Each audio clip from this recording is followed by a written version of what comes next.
Exit poll जो है वो एक बहुत बड़ा धोखा है और इस यात्रा का उद्देश्य जो है वो धोखाधड़ी करना नहीं है लोगों से।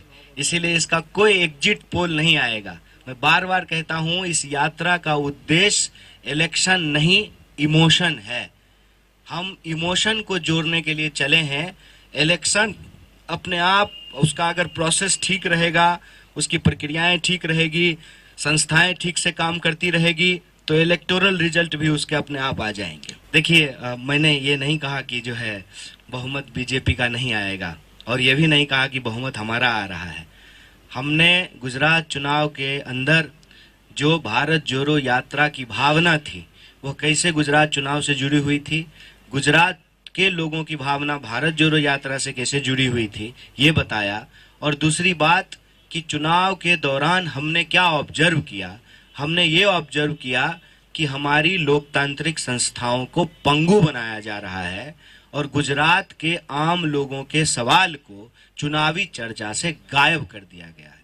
हमने कहा कि 22 बार प्रश्न पत्र लीक हुए और मोरबी में जो है पुल गिरा, घड़ी बनाने वाली कंपनी को पुल बनाने का ठेका दिया गया, चौकीदार को जेल में डाल दिया गया और चोर को भगा दिया गया।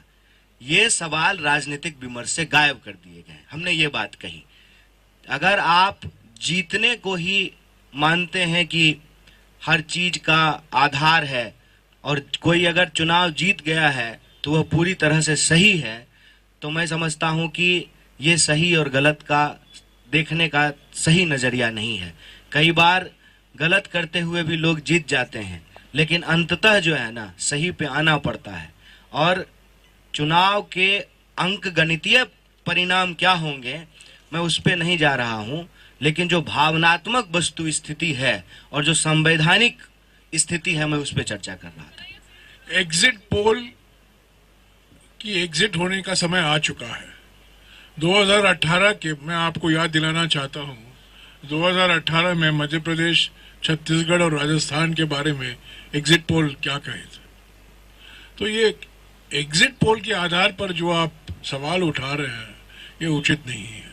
ये एग्जिट पोल है और हम जानते हैं कैसे ये किए जाते हैं, किनके प्रभाव से किए जाते हैं और क्यों कराया जाता है।